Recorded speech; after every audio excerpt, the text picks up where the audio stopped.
Mommy, isang laba lang yan sa Pride Bar Blue. May powerful stain-away enzymes na malupit sa dungit mancha. At di masakit sa kamay.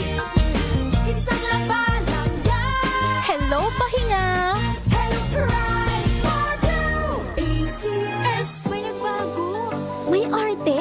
May budget? Akala nyo lang yon. So solid. White rose papaya, wow, white rose. White rose papaya, wow, white rose. White rose papaya. May glow up with a white rose papaya. White Rose Papaya. May puti power times 2 kasi may papaya at niacinamide. May shea butter and tea tree oil pa. Kutis sulit ang glow May up. glow up with a white rose papaya. White Rose Papaya. Kutis sulit ang glow up. ACS.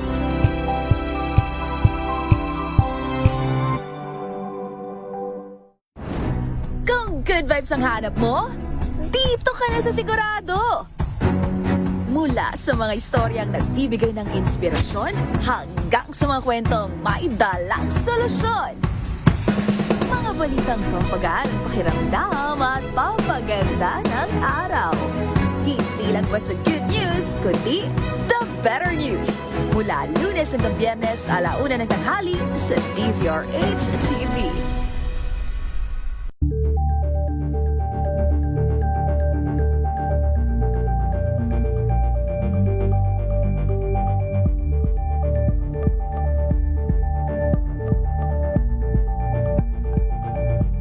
Curious ka ba sa maraming bagay? Kami na ang bahala dyan. Aalamin, tutuklasin at ibigyang linaw namin ang mga katanungang bumabagabag sa inyong isipan. Sa programa kung saan ang bawat sagot ay galing lamang sa mga eksperto. Ang Expert's Opinion, tuwing linggo 3:00 ng hapon, dito lang sa DZRH TV.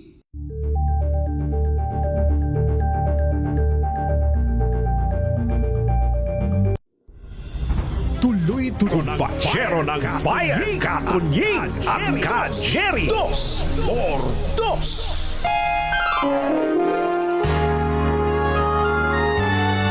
Kauna-unahan sa Pilipinas. Manila Broadcasting Company. DZRH. Member, kapisanan ng mga broadcaster ng Pilipinas. Member KBP, oras! Eksakto en punto. 6:04. Balitang makatotohanan. Balitang maaasahan. ACS Balita. Walang makakaligtas. Walang makakalampas. Saan magsulok ng kapuluan? Luzon, Visayas hanggang Kamindalawan. Basta't may balita. Ipagwagwagan ng sikat na tagapagbalita. ACS Balita. Kasama ang 2x2 tandem Anthony Taberna at Jerry Baha. ACS Balita. Ang programang ito ay hatid sa inyo ng ACS Manufacturing Corporation, ISO certified, maker of world-class quality Pride detergent. Araw ng Wednesday, January 21. Narito na po ang ulo ng ating ACS Balita. Plaza Azul, Senior Citizen at Pet Park itatayo sa Maynila. Marikina LGU nagbigay ng 100% tax relief at amnesty sa mga karenderya at sari-sari store ngayong 2026. Senator Bong Revilla nagpiyansa sa kasong graft ngunit mananatili sa kulungan dahil sa kasong malversation. Publiko pinag-iingat ng DOH sa mga scammer na ginagamit ang logo ng ahensya para ibenta ang gamot sa goiter at thyroid. Mandatory na paggamit ng body cam sa fire safety inspection iniutos ng DILG. Sunog! Sumiklab sa Navota City, 1 patay, 3 sugatan. Magandang umaga Luzon, Visayas, Mindanao. Good morning Philippines. Hello world. Kami po ang inyong mga tagapaghatid balita. Ito po si Anthony Tabern. Ito po si Jerry Baha. At ito ang ACS Balita. sa detalye ng ating mga balita, isang green park na nakatagdang itayo sa Pandacan, Maynila ang inaasahang makakatulong para mabawasan ang polusyon sa nakapalibot na expressways at magbibigay ng ligtas na lugar para sa mga residente. Ang Green Park na tinawag na Plaza Azul Senior Citizen and Pet Park ay tatayo sa ibaba ng Skyway Stage 3. Pinangunahan ng groundbreaking ceremony kahapon ni na MMDA Chairman Don Artes, Mayor Isko Moreno at Budget Undersecretary Gadis Hope Libiran. Layunin ang paglalagay ng Green Park na lumikha ng lugar para sa mga senior citizen at mga alagang hayop para sa mas malusog na komunidad, bahagi ng Green Infrastructure Project agenda ni Pangulong Bongbong Marcos. Ang Plaza Azul ay magkakaroon ng mga open space, mga damuhan para sa pagre-relax. Ayun, pwede sigurong magpagulong-gulong doon sa mga damuhan doon. Oo naman. Oo. Isang pavilion para sa mga lolo at Hindi, lola. yung mga aso yung magpapad. Pet park. Magpapagulong. yung iba na rin siguro na mga senior gustong citizen, ihila-hilata doon. Palaruan para sa mga bata. Kagamitan sa pag-eehersisyo. Ayan, Yan, yung mga tai chi siguro. No? Di ba yung mga kahit saan ka naman magpunta ngayon sa ibang bansa, especially dito sa Asia, ang gaganda ng mga park at yung mga matatanda, yan, tama, Ayan, nagta-tai chi. Oo, tsaka yung Nagpapahira ng tai chi liniment. bago at patapos. Tapos yung mga exercise nga na sayaw, di ba? Zumba. Mga zumba. Saka yung kumbatsero, may mga gamit talaga silang inilalagay para sa mga bata naman. Totoo Diba? yan. Kaya kapag ka po gumawa sila ng yung may mga development kumbatsero, halimbawa mga establishments, mga residential, lagi at nandiyan sa gitna may open space May sila. open space. Sobrang Laging importante ang open space. Oo. Kaya dapat gano'n na rin ang itaguyod natin dito sa atin. Ayan, si Mother may nakita sa Hong Kong. Oo. Oo. Puro senior citizen. Nakisayaw-sayaw nga si Mother. Nakisayaw-sayaw. Nagpahid ka rin ba ng tai chi? Mother, nagpahid. So meron din yan na bukod sa mga kagamitan sa pag-eehersisyo, maglalagay din daw ng jogging path. Ayan. Basketball court, multi-purpose court, kiosk at mga iba pang lugar, iba pang pwedeng ganapin yung mga kaganapan sa komunidad. Ayon kay Yorme Cois, ang nasabing Green Park ay pinaglaanan ng 20 million pesos. Yan. At ito'y simbolo ng pagkakaisa ng mga ahensya ng gobyerno na magbibigay ng ligtas na lugar sa mga senior citizen at kanilang mga alagang hayop. Kailangan lang dyan Yun. maintenance, kumbatsero. Oo, yung siyempre kung local government to, LGU ang LGU ang magme-maintain. Yung mga may hila-hilang alagang aso dyan, ha? Oo, baka hila-hili nyo, tapos patataihin nyo dyan. Paiihiin nyo. Paiihin nyo. Naku, lalo yung tayo ng pusa. Naku, Mario Joseph. Kabaho. Oo, tama yung tayo, ginagawa na. kahit ihi ng pusa. Pag naihian ng pusa ang kama mo, nako po, magpapalit ka. Alaala na lang yung kama na yun. Alaala na lang yun. So yun. Importante po yung maintenance dito kasi sa Pilipinas. Kapag kami magandang lugar, gusto natin ay pinapapangit. Nako, wag. Let's keep it clean. Yan. Alas 6:11 na umaga, inaprobahan ni Marikina City Mayor Maan Teodoro ang 100% tax relief para sa mga sari-sari store at karinderya para sa tax year 2026, kasabay ng buong amnesty sa interest at surcharge ng mga may utang sa real property tax. Nilagdaan ng ordinansa kahapon, January 19, Ba, January 19 lang pala kahapon. 20 kahapon, 21 na ngayon. 20 na ba? Baka luma na itong balita. baka kahapon pa. Kahapon pa yan, ngayon lang nabasa. Baka ito yung nakita kong dito kahapon, hindi ko nabasa. Yan nga yun. Ang dami kasing commercial kahapon. Sorry na. Nilagdaan ng ordinansa noon January 19. Ano ba naman newscast na to? Bilang tulong sa mga residente at micro, small and medium enterprises o MSME sa lungsod. Sa ilalim ng ordinansa, hindi na magbabayad ng business tax, permit fees, at iba pang local fees ang mga sari-sari store at karinderya.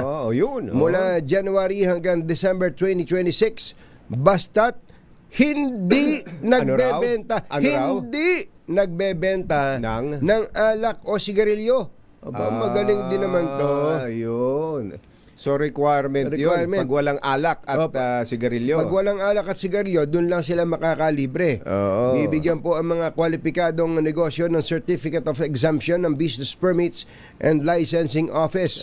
Samantala, ipinatupad din ang 100% amnesty sa interest at surcharge para sa mga delinquenteng real property taxpayers hanggang July 2026 na maaaring bayaran ng buo o hulugan.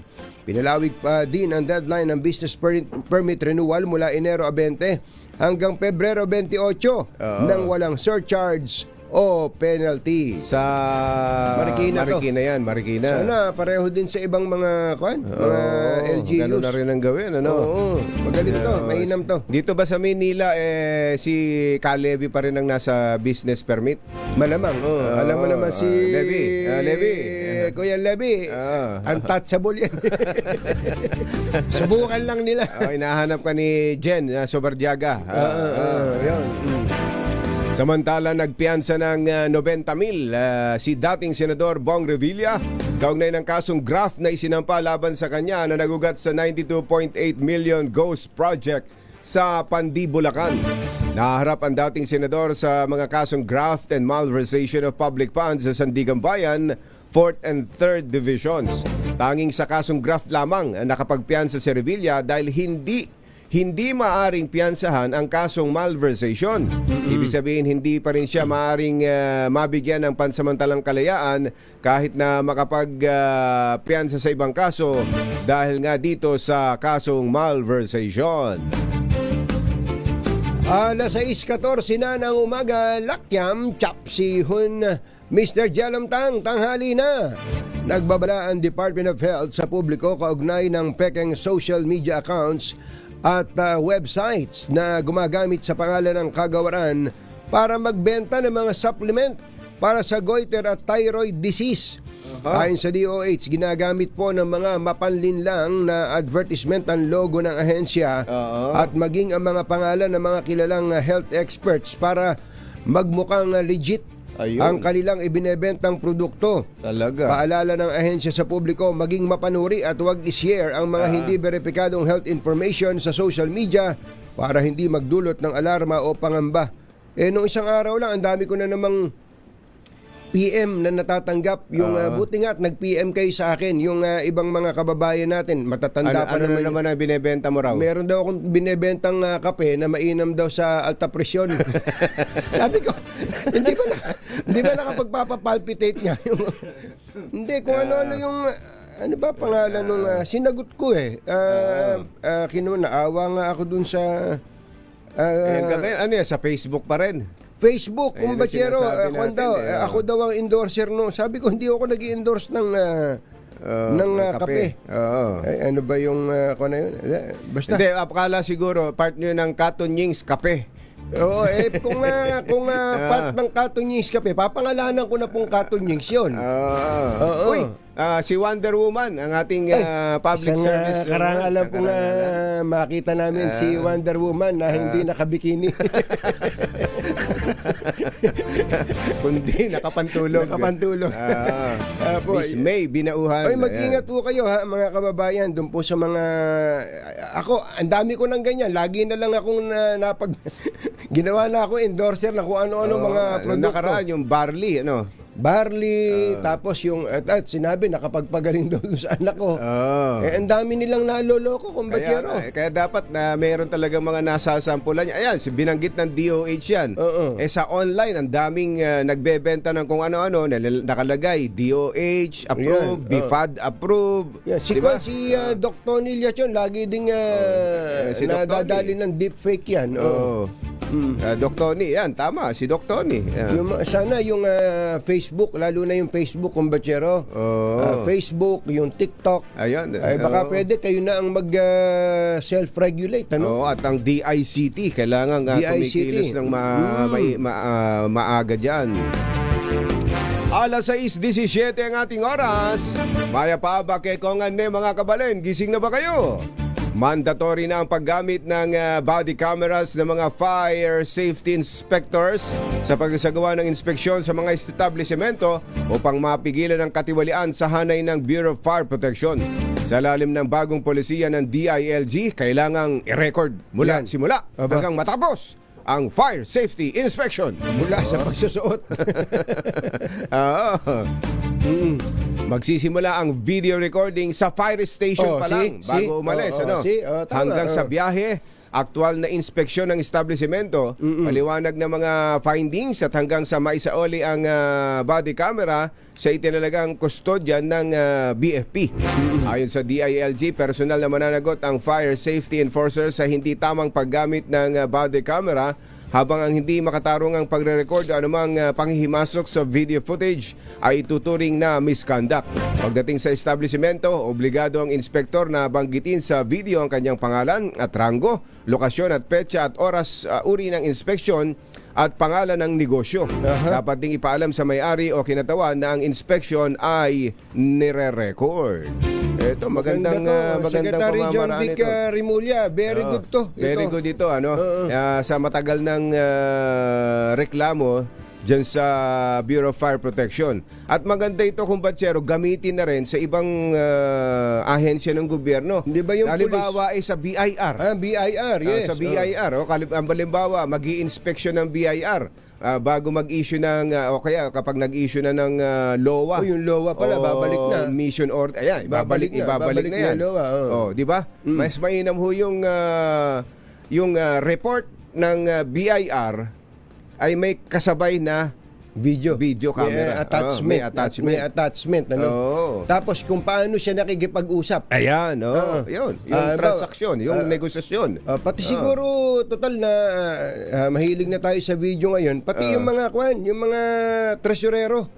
Isa total uso ngayon yung mga business permit renewal. Sa LGUs. Meron na rin palang ganun dyan. Ganon? Merong nag-report sa akin, hindi ko na muna babanggitin yung pangalan ng syudad. Ang binayaran daw niya last year, 600,000 sa business permit. Business permit. Ngayon daw, ang sinisigil na lang sa kanya, 300,000. Ba't ka ako nagre-reklamo sa akin? Kalahati na lang. Kalahati na lang. Kaya lang merong hindi re-resibuhan na 1.3 million. Sus Mariosep. Sabi ko, magreklamo ka nga sa akin. Sabi ko, gumawa ka ako ng official. Baka pag initan ako hindi ka ako, hindi titino pagka hindi inireklamo yung mga ganyan. Grabe, 1.3 ang walang resibo. Tapos 300,000 lang ang may resibo. Samantalang last year... So 1.6 pa rin ang babayaran niya talaga? Hindi, mas malaki ngayon. Last year ang binayaran lang niya 600,000. Kaya ngayon 1.6 na? 1.6 na total. Matindi, Ang ulitin ko lang po, nang nakaraan, ang binayaran po niya, 600,000, may resibo. At wala namang nangotong sa kanya. So, nalalakihan na siya. Ngayon, sabi, hindi, makakatipid ka, 300,000 na lang ang babayaran mo sa munisipyo. Pero ito, babayaran mo ng walang resibo, 1.3. Antindi, kaya medyo bantay-bantayan nyo rin yung ibang mga maluloko dyan. Sabi siguro ng mga taga LGU na ganyan, bakit BIR lang ba ang pwedeng gumawa niyan? Tama. Nakakuha kayo ng ideya, ha? Pambihirang patis. Alas 6:21 ng umaga. Susunod! Dito, boy! Nako, meron palang sunog sa Nabotas at may namatay. Mariano Kaindo. Yan at iba pa sa pagbabalik ng ACS Balita. 621. RH number 1.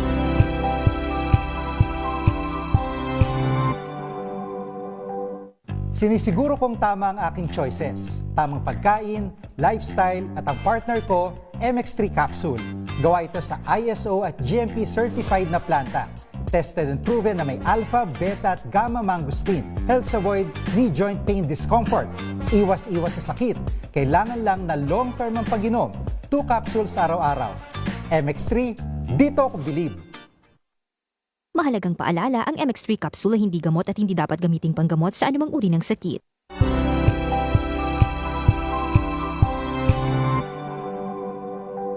Hello, Washi! Laundry day na naman! Yay! Anong meron? Mancha ng chocolate, putik, may libag pa! Kaya natin yan! With Pride Washing Machine Detergent, may triple stain-away formula. Tanggal ang makapit, madikit, at madupit na dumit mancha. Kaya easy-easy ang labada. Mula noon hanggang ngayon! All you need is pride. All you need is pride. ACS.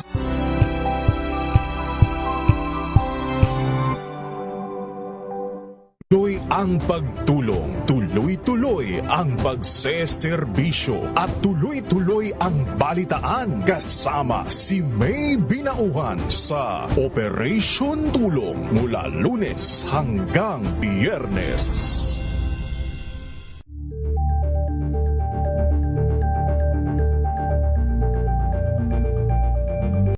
Alamin ang mga maiinit na isyung pambayan, mga balitang kailangan mong malaman, usapin sa pamahalaan, politika, ekonomiya at kabuhayan. Ito ang mga dapat mong malaman, pakialaman at pag-uusapan dahil kayo ang tinig ng mamamayan dito sa Damdaming Bayan.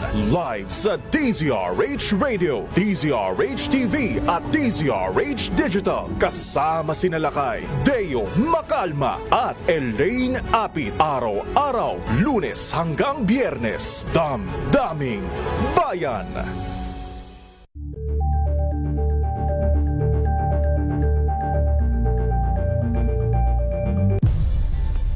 Nagsimula sa pangarap hanggang sa maabot ang tagumpay.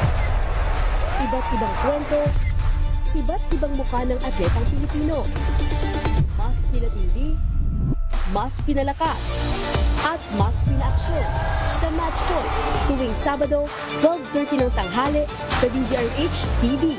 Magsulok ng kapuluan, ACS Balita! ACS Balita! Ang programang ito ay hatid sa iyo ng ACS Manufacturing Corporation, ISO Certified, maker ng world-class quality Pride Detergent. Hi, hi, hi! Maganda morning! Anong araw today, kumbachero? Today is Laundry Day, Pride Day! Yahoo! At pag Laundry Day, Pride Day, all you need is Pride Washing Machine Detergent. May triple stain-away formula kaya tanggal ang makapit, madikit, malupit na dumit mancha kaya easy ang labada. Kaya pala mula noon hanggang ngayon, all you need is Pride! All you need is Pride! ACS! Kasama ang 2x2 tandem Anthony Taberna at Jerry Baha. ACS Balita! Ay, sa mga taga-barangay Pembo. Kapag barangay Pembo, alam natin dati, Makati yan. Hindi na ho Makati yan ngayon. Yan ay Taguig na. Ayan parte na ng lungsod ng Taguig. Sa mga taga-barangay Pembo, abay, lakasan na ninyo inyong mga radyo, telebisyon, at kung anumang gadget ang kanyang ginagamit sa pakikinig, panonood sa DZRH. Dahil andyan ang ating malakas agent, pagala-gala, naghahanap ng mabibitbit. Hindi daw si Sherwin ngayon. Si Sherwin yata ay nagsasunbaiting ngayon sa Boracay.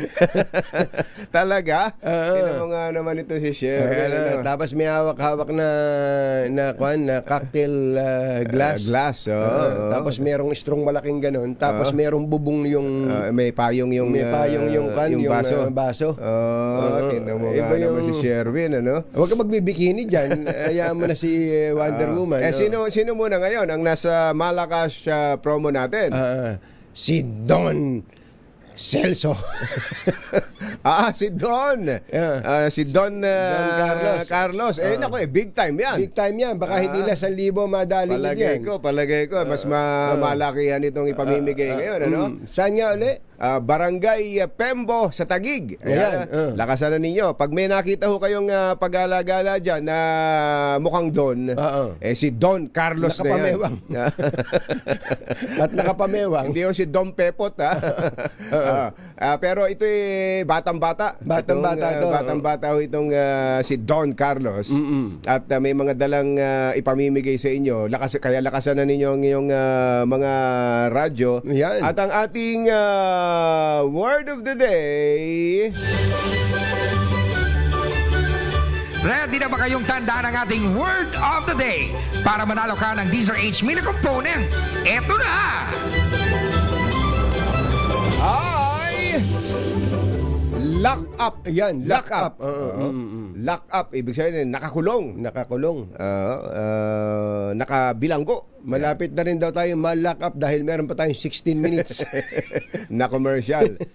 Parang may pelikulang ganyan lock up. Diba? Lock up. Lock up. Ayan, So, sa mga taga-barangay Pembo, dyan sa Taguig. Kasama ang 2x2 Tandem Anthony Taberna at Jerry Baja. ACS Balita. Sa ilan pa nating mga balita, sinampahan ng kasong cyber libel ni House Deputy Speaker Ronaldo Puno si Cavite 4th District Representative Kiko Barsaga sa Office of the Prosecutor ng Antipolo.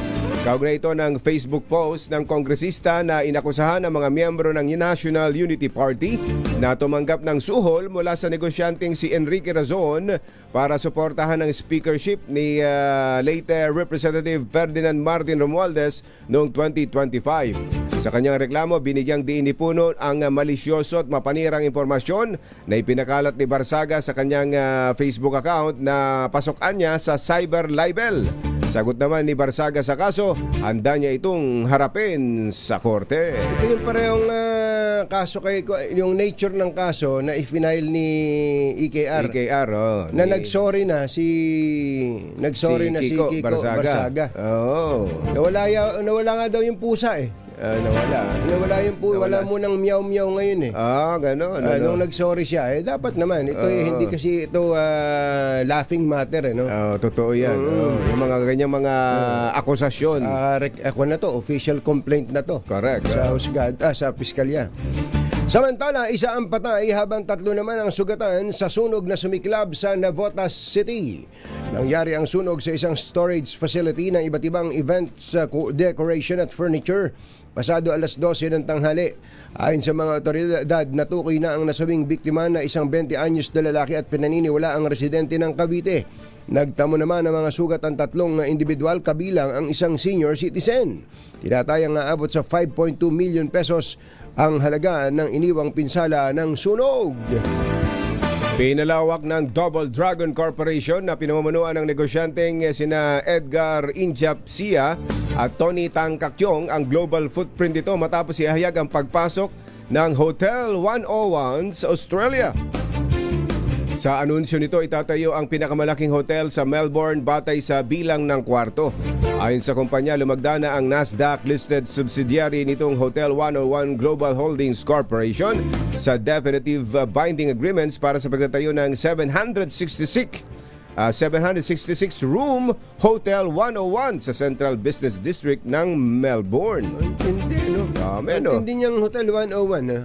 Nandiyan na sa Japan. Pati tapos yata sa Portugal, Spain, sa Espanya. At ito nag-o-offer din ito ng yan sa Europe na pag bumili ka diyan pwede ka nang magkaroon ng golden visa. Golden visa. Ewan ko lang, natigil na yata yung golden visa sa Madrid. Sa iba na yata, Espanya. parang may iba yata silang sistemang ginagamit ngayon. Sa Malta na lang tayo, kumbachero. Saan? Sa Malta. Saan ba yun? Doon. sa Bandaron. Malapit lang. Sa gitna.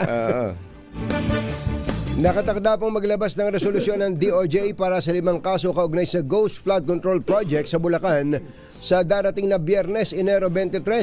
Sinabi ni DOJ spokesperson Nicolo Martinez ang naturang resolusyon ang mag-aaproba sa paghahain ng kasong kriminal sa Regional Trial Court laban sa mga sangkot. Sinabi ni Martinez na sinasapinal pa ito ng panel of prosecutors kabilang sa mga respondents sina engineers Henry Alcantara, Bryce Hernandez, JP Mendoza at Sims Construction Representative Sally Santos na maharap sa kasong malversation, perjury at graft. Nagsumiti naman ng sariling committee report ang Senate Minority Bloc kaugnay sa investigasyon ng Senate Blue Ribbon Committee tungkol sa flood control scandal.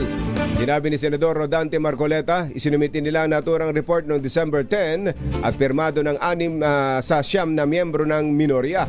Ibinasi umano ang committee report sa unang 8 pagdinig ng Blue Ribbon Committee. Kasama sa report ang findings, recommendations at posibleng panukalang batas at pagbabago sa mga pulisiya. Kasama sa mga pumirma sa flood control report ng minority sina Senators Amy Marcos, Senator Bato de la Rosa, Nakapirma si Bato, ha? Bago yata anong petsa ba huling? Kung December 10 yan medyo matagal ng wala si missing in action si Kon nakapirma pa bago nila na isumite. Nung December 10 nila sinubmit.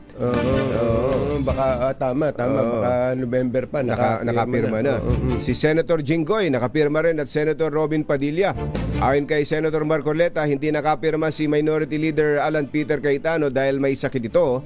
Hindi naman miyembro si Senator Chis Escudero ng Blue Ribbon Committee habang ito'y pinag-aaralan pa ni Senator Joel Villanueva.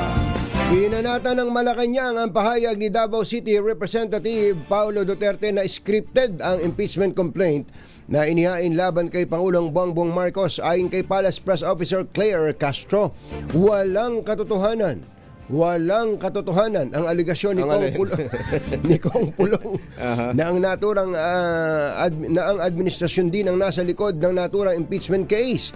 Giit ni Castro, hindi eksperto ang Pangulo sa paggawa ng intriga at pagtatanim ng mga ebidensya. Masakit ding magsalita talaga itong Claire Castro na to. No? Ulitin nga natin. Giit ni Castro, hindi eksperto ang Pangulo sa paggawa ng intriga at pagtatanim ng mga ebidensya tulad ng ginagawa ng ama ni Kong Pulong na si dating Pangulong Rodrigo Duterte. Nanindigan ng palasyo na walang kinalaman ng Pangulo sa impeachment complaint na inihain laban sa kanya at sa katunayan ay nire-respeto nito ang anumang reklamo ang kanyang kakaharapin. Naghatid ang kabuuan ng ating ACS Balita. Ito po si Jerry Baha. Ito po naman si Anthony Taberna. Kasama ang 2x2 tandem Anthony Taberna at Jerry Baha. ACS Abangan nyo mamaya-maya baka may mga tanong din kayo. Meron tayong special guest. Ayan, special guest dito sa studio. Siya po ay ating Tourism Secretary. Tourism Secretary Cristina Frasco. Baka may mga tanong kayo. Kaya may mga suggestions. May mga lugar sa inyong kinaroroonan na magandang maipromote ng gusto. Lalo na't pinalalakas natin ang ating turismo. Hindi lamang sa abroad, kundi dito mismo sa atin. Dito mismo. Tayo mismo. Puntahan muna natin ang ating mga magagandang lugar dito sa atin. Katulad lang, kumbachero, yung binibida mo sa akin, pinuntahan mo dati yung Sagana. Sagada. Mali agad. Sagada. Sagada, di ba? Nung pa yun. Tagal na nun. Hindi pa masyadong, sabihin natin, hindi pa nga develop masyado. Si Gerard nun, pinapasan ko lang sa balikat. Sinasakay ko lang sa balikat mo gano'n Ngayon napapasan. Ako na pinapasan. Ni Gerard. Gerard. Ibig sabihin, gaano karami sa atin? Ako nga, hindi pa nakakapunta diyan sa Sagana. Sagada. Sagada di ba? Ang dami na, ang dami ng foreigners ang nakapunta diyan. Totoo 'yon. Yung Banawe Rice Terraces lang.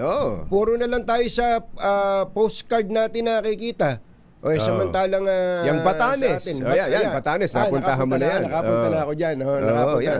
So, in other words, ang dami-dami po nating mga lugar na pwedeng i-promote para pupuntahan. Kaya bago tayo sumilip sa iba, maipagmalaki mo na, nakapunta na ako dyan bago ako nag-a-abroad. O kaya pag nag-abroad ka, may bibida ka ron.